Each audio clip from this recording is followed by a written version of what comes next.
Office's Hazardous Material Enforcement Opsman, June 2007.pdf. Chapter 9, Enforcement Procedure, Section 9.1, Purpose. The chapter provides necessary information for you to properly prepare appropriate sections resulting from inspection investigations does not be construed in modification, alteration, and revision of hazardous material regulation. Any legal proceeding instituted against a person must be based on official regulation found in Code Federal Regulations, Title 49, Part 1, Parts 100 through 185, published annually in the Government Printing Office. If the supervisor are unsure of appropriate sections in given situations, that they should consult with the Director of OHME, the Assistant Chief Counsel of the Hazardous Material Law.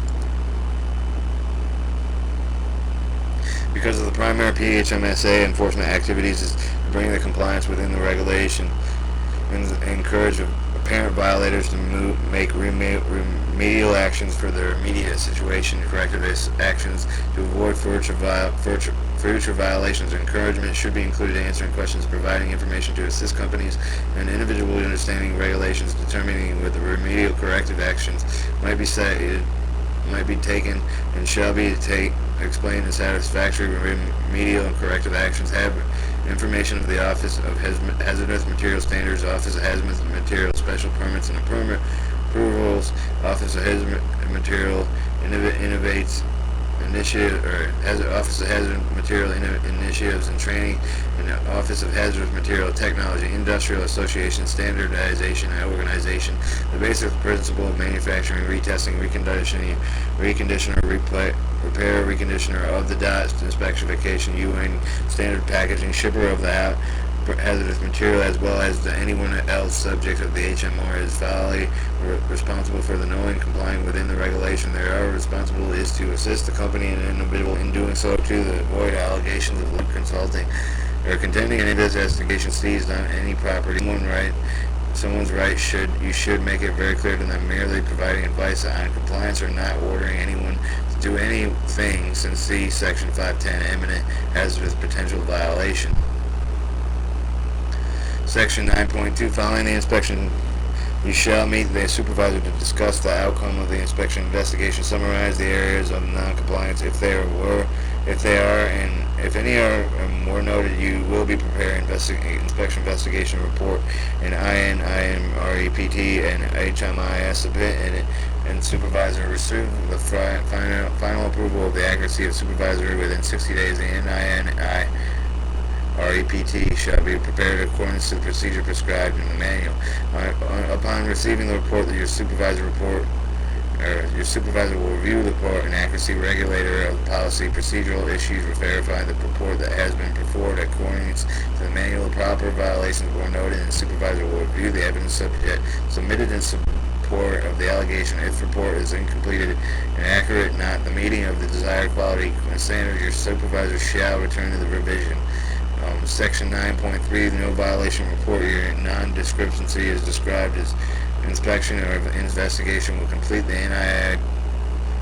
NIRPET minus the violation pages of the MHIS. You may complete the report is the only record of your inspection investigation. Upon receiving the inspection report, the sites are no violation. The supervisor will review the report, determining the judgment and the correct. No further action should be taken. If the supervisor concurs with your report, the report will be closed. Section 9.4, advisory letter. On occasion, you may encounter a situation during an inspection within a company that is not actually a violation of a regulation, but performing such an action procedure which is not correct could lead to a violation. If not corrected, could lead to a violation. This situation is usually termed as a quality control (QC) item. It is using upon obtaining evidence of the observation quality control items were noted. You should prepare an advisory letter for supervisor and signature of the HMIS will generate the template and automatically or you free form a template also found in HMIS. A copy of the existing briefing of what QC pages and NIRPET will close with the letter. Example of adversarial letter is shown in Section A3 in the appendix.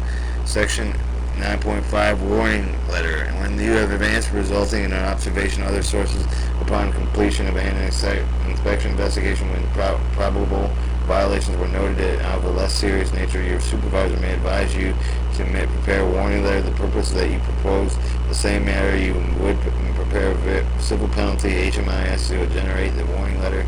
Upon approval of your report by your supervisor, a copy of the existing briefing violation of the NINRPPD will be enclosed with the letter. Example warning letters shown on A3 appendix.